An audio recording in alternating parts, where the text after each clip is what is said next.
Bonjour monsieur Cédric. Bonjour monsieur Cédric. Bonjour monsieur Cédric. Bonjour et bienvenue dans cette première vidéo de la chaîne YouTube Monsieur Cédric.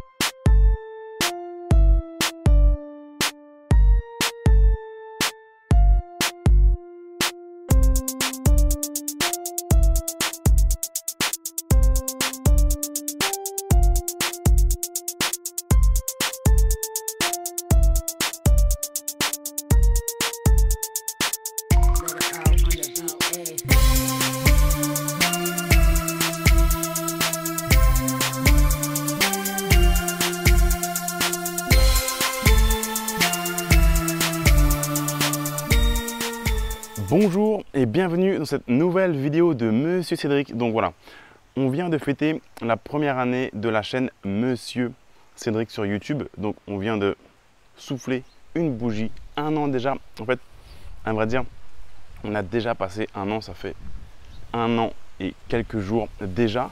Et je tenais vraiment à remercier les 55 000 premiers abonnés en un an. Donc c'était très vite, donc merci mille fois à vous. Encore une fois, c'est grâce à vous que cette chaîne peut exister et qu'elle rencontre un petit peu de succès. Donc merci mille fois. Et donc j'avais demandé sur Instagram aux personnes de me poser des questions par rapport justement à cet anniversaire afin de faire un question-réponse très simple. Et donc j'ai reçu plus de 300 questions. Et donc voilà, j'ai fait un petit peu le tri. J'ai viré toutes les questions qui ne parlaient pas de voiture, notamment toutes celles qui parlaient d'argent. En fait, j'ai une autre chaîne YouTube où je parle d'investissement et d'immobilier. Ça, je l'ai depuis 2010, cette chaîne-là. Donc voilà, bien plus vieille que la chaîne Monsieur Cédric. Donc voilà, si vous êtes intéressé par l'argent, l'investissement, tout ça, le business, ça se passe sur mon autre chaîne, Business Attitude TV. Mais sur Monsieur Cédric, on parle uniquement d'argent.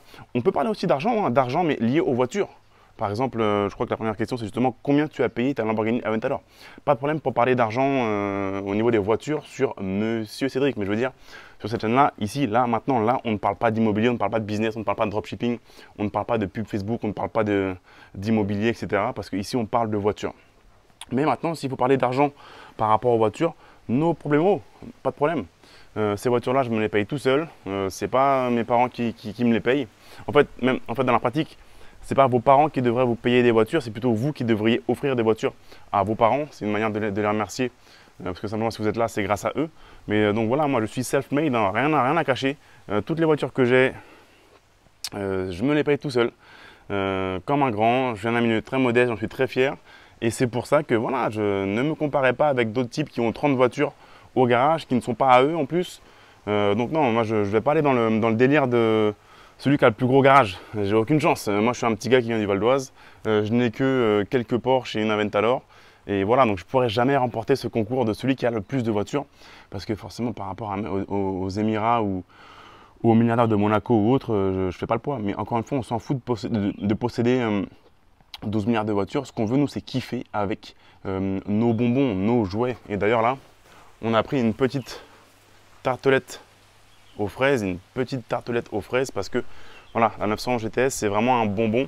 Bon, elle est plutôt couleur cerise, mais voilà, c'est vraiment un bonbon. Et je voulais une petite tartelette aux fraises pour faire cette vidéo et souffler la bougie. Bon, là il y a un petit peu beaucoup de vent parce que c'est l'hiver à l'île Maurice. L'hiver, donc il fait il fait 25 degrés, mais il y a beaucoup de vent. C'est la saison du kitesurf, donc c'était pas évident d'allumer cette bougie. Donc voilà, j'ai fait le tri, j'ai pris une dizaine de questions. Donc merci encore à tous ceux qui ont posé des questions. Théo, combien est-ce que tu as payé ta Lamborghini? Voilà, la première question, on parle d'argent. Pas de problème, on peut parler d'argent sur les voitures. D'ailleurs, je vais faire une vidéo très prochainement sur combien me coûte l'entretien de ma Lamborghini, notamment à Paris. Donc ça, voilà, je vous restez sur la chaîne YouTube. Vous allez voir une vidéo là-dessus très prochainement. Donc combien est-ce que j'ai payé ma Lamborghini? Donc je l'ai acheté chez Lamborghini Monaco avec Arnaud, chouette type qui m'a bien conseillé. Donc je l'ai acheté 440 000 € TTC. 440 000 €, sachant que le jour de la signature, où d'ailleurs il y avait quelques abonnés qui étaient venus à Monaco, c'était en mars dernier, Le monsieur, donc Arnaud, me dit qu'ils ont un petit chèque à me remettre parce qu'il y a un trop payé par rapport à une taxe qui n'est pas encore rentrée en vigueur. C'est la nouvelle taxe qui va bientôt rentrer en vigueur. Et donc, ok, je me dis, ouais, il va me rendre 100 ou 200 balles. Et le gars me tend un chèque de 8 000 €. Pour lui, c'était un petit chèque. Ok. J'étais plutôt content. Donc, au final, c'est 432 000 € le prix d'achat d'un Lamborghini, sachant qu'elle est bien optionnée. Il y a tout le pack carbone bas déjà. Donc, voilà, Alcantara, enfin, elle est bien optionnée. Mais ça, encore une fois, vous allez sur Google, vous pouvez trouver la réponse sur voilà, combien coûte cette voiture. Corentin, quand tu es à Paris, pourquoi ne pas aller faire une vidéo présentation avec Akram de justement la Ventador? Déjà, je ne connais pas Akram personnellement. Donc voilà, j'ai pas de contact avec lui directement. Et autre chose, il me semble qu'il a déjà fait une vidéo avec une Aventador S, la nouvelle. Il me semble qu'il a déjà fait une vidéo et je crois qu'il en a même une, je suis pas sûr. Je crois qu'il en a une dans son garage, donc je sais pas trop s'il y a intérêt d'aller faire une vidéo avec l'Aventador avec lui. Donc voilà, dites-moi en commentaire si vous pensez que ça peut valoir le coup ou pas. Il me semble qu'il l'a déjà fait et qu'il en a déjà une, je crois, dans son garage ou un truc comme ça. Autre question, quelle a été ta première voiture? Donc ma première voiture, ça a été une Clio gris métallisé diesel 1,9 litre. Ça devait être, c'est simple, hein. C'était à 18 ans. C'était en fait celle de mes parents en fait, qui m'ont refilé. Je vais vous expliquer l'anecdote juste après. C'était donc du coup, c'est quand j'ai eu 18 ans, c'était en 2000. Donc les vieilles Clio toutes premières, phase 1 diesel. Même, je me rappelle, mon papa avait mis un autocollant à l'arrière Williams. Donc c'est une Clio verte diesel 1,9 litre. Et voilà, et qui a été pliée. Et d'ailleurs, si vous voyez ici une petite cicatrice, ici, ça là, ce truc chum là, et bien c'est parce que la voiture a été pliée par une dame qui a grillé un feu rouge et que j'ai percuté à 70 km/h. Mais heureusement, on touche la peau de singe pour le futur. En tout cas là, il n'y a rien eu de bien grave, tout le monde s'en est sorti indemne. C'est juste que ça pique le matin à 8 h quand quelqu'un grille un feu rouge et que tu le percutes à 80 km/h. Ou 70-80 km/h, bref. Les deux voitures pliées. Donc voilà, j'ai eu ça, sachant que à la base je devais avoir une moto, mais mes parents ils ont préféré me donner la leur. Ils m'ont convaincu, tiens, prends notre vieille Clio, nous on va en prendre une autre. Bref, je vous reparle de ça dans un instant. Mais voilà, ma première voiture c'était une Clio 1,9 litre diesel vert métallisé. Il y a Sam qui dit, comptes-tu acheter un cabriolet? J'ai souvent cette question-là. En fait, effectivement, je vis à l'île Maurice. Je passe du temps en France et à l'étranger aussi, dans d'autres pays durant l'année. Je fais environ 2 mois en France dans l'année. Et à Maurice, effectivement, il fait beau toute l'année. Là, c'est l'hiver, encore une fois, vous voyez, c'est l'hiver. 25 degrés, là, c'est cool. Un cabriolet, éventuellement.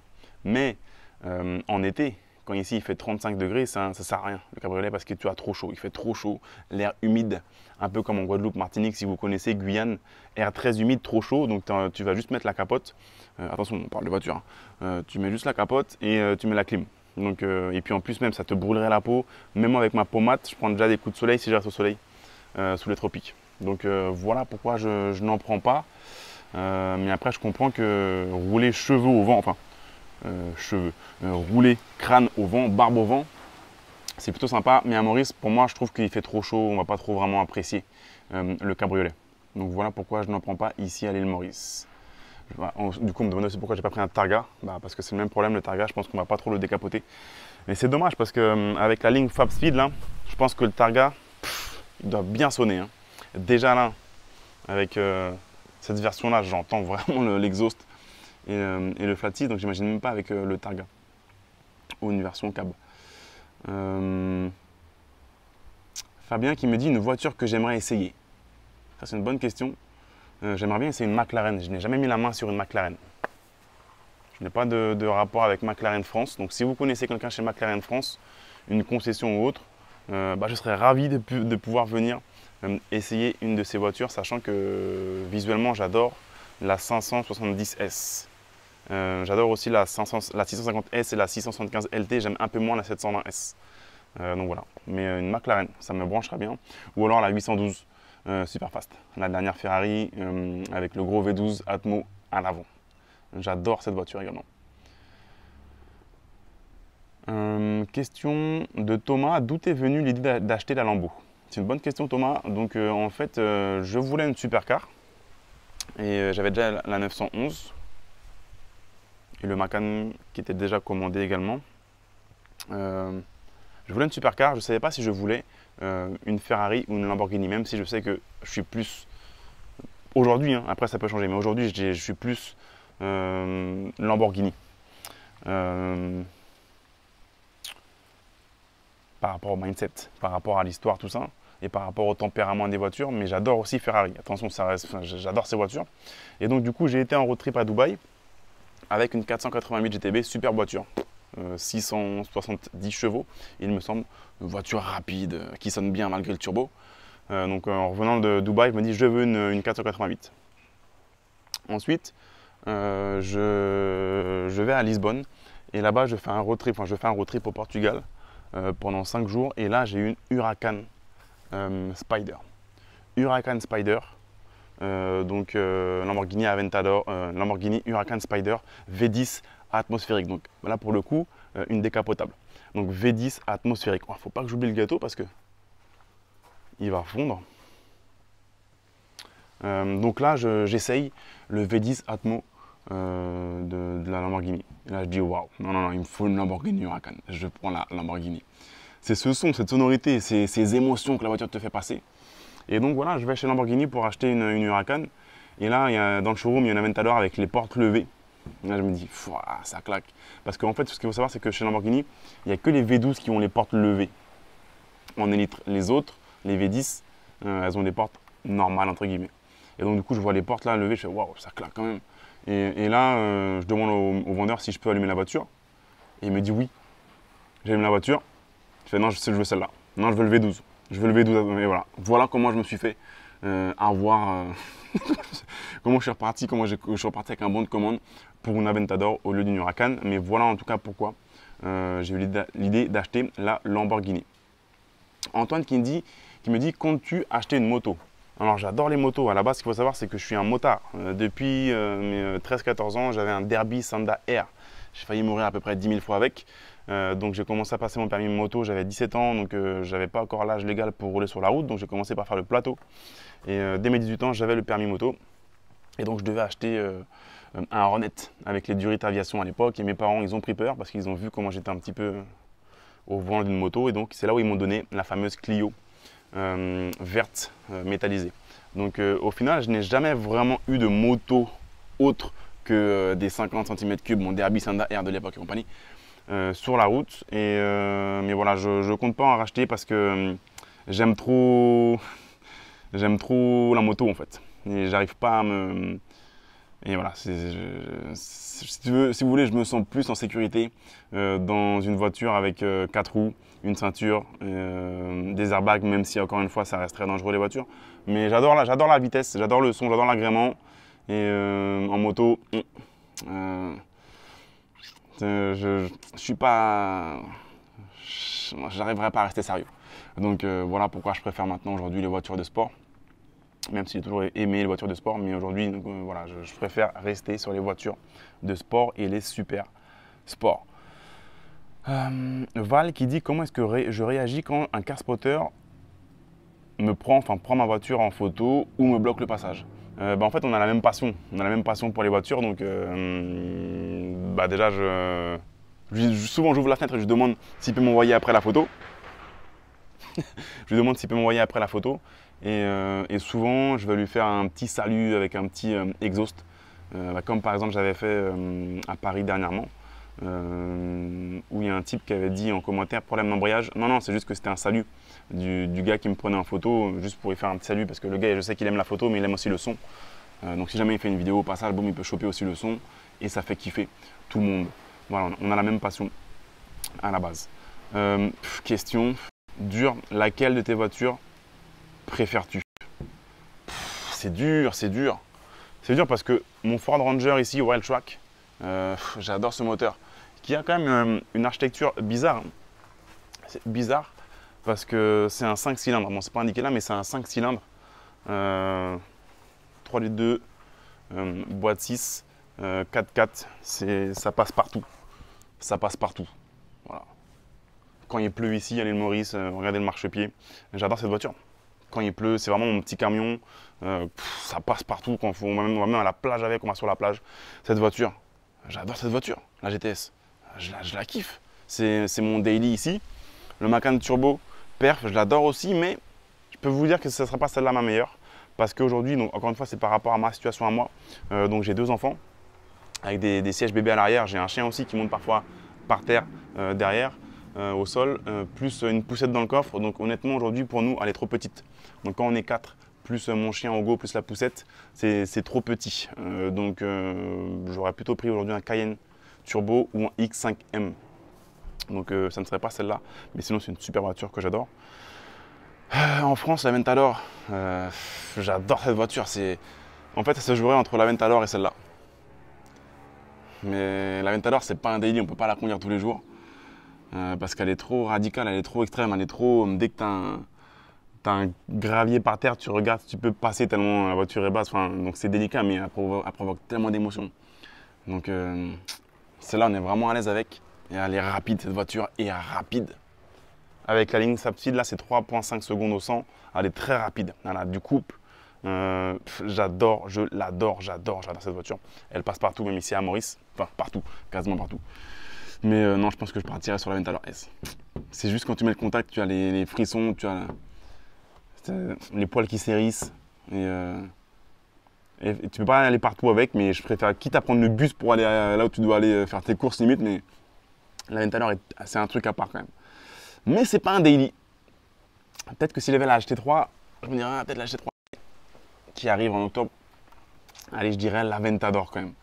L'Aventador, ouais. Mais c'est pas un daily, donc elle est quand même dure parfois à conduire. Donc à mitiger quand même avec la HTS, mais l'Aventador c'est quand même un truc. Quel est ton daily en France? Alors mon daily en France, c'est un Nissan Qashqai 110 chevaux que j'avais acheté avec une de mes boîtes que j'ai en France en 2015, je crois, ou 2014, avant de venir à Maurice, et que j'ai conservé justement en France parce que c'est mon daily quand je rentre en France. C'est bien pratique. Donc c'est un Nissan Qashqai 110 chevaux, je crois, avec toute option, une voiture qui fait le job. Mais bon, j'avoue que à côté du Macan Turbo Perf, ça pique, ça traîne un peu, j'ai l'impression. Ils n'ont pas mis de moteur dans la voiture en fait.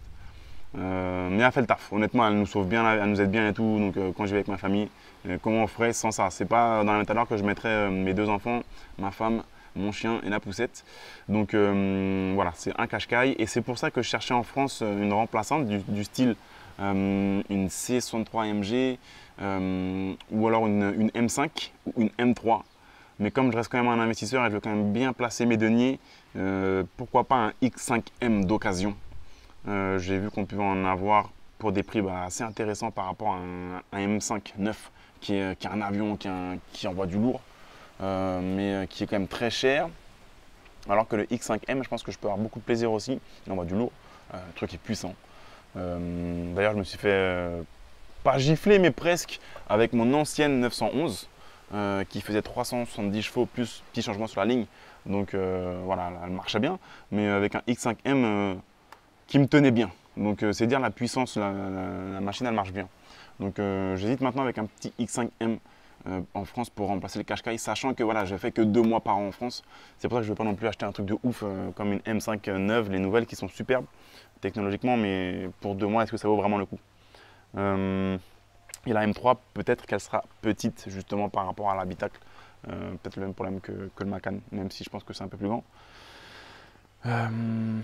Tressac qui dit: est-ce que j'ai permis moto? Oui, on l'a vu, c'est le premier permis que j'ai passé en fait, moto.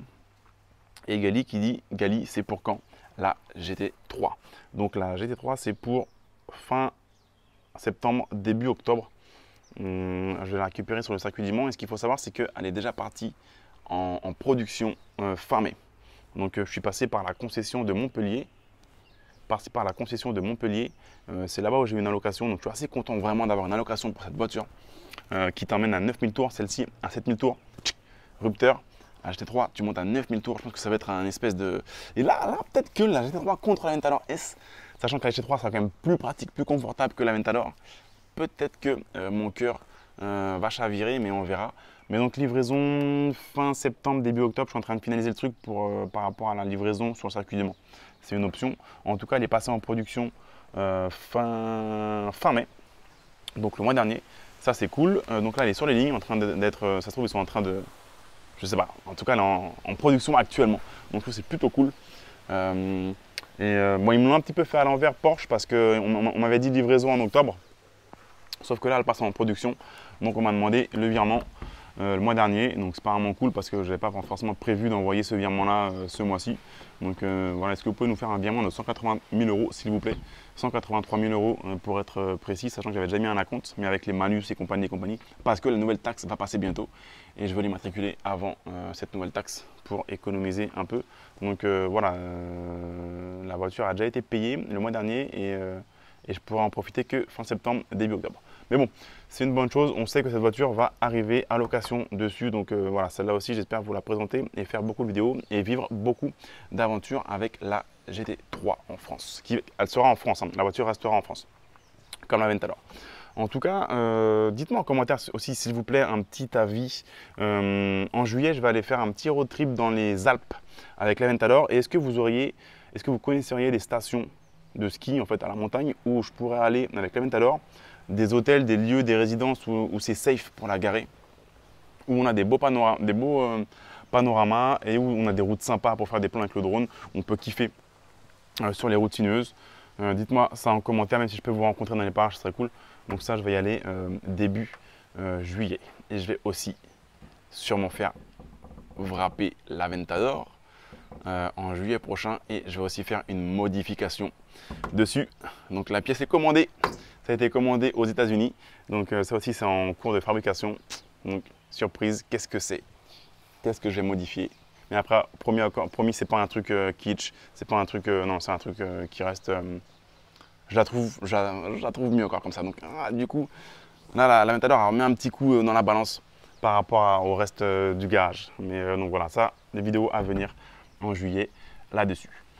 En tout cas, merci à vous, parce qu'encore une fois, c'est grâce à vous que la chaîne grossit comme ça. Je crois qu'on doit être à 55 000 abonnés sur YouTube en un an, donc c'est ouf. Donc merci mille fois. Encore une fois, pensez à me suivre sur Instagram, @CédricAnissette, parce que tout se passe là-dessus avant en fait, parce que c'est tellement simple de créer du contenu sur cette plateforme. Merci beaucoup. Dans la prochaine vidéo, comme je l'avais dit, on va placer des GoPro sur la ligne Fabspeed ici et sur la 911 et on va aller faire un petit tour à bord de cette voiture qui est également aussi une de mes préférées. Merci à vous les amis et je vous dis à très bientôt et je vous souhaite une bonne semaine. Ciao!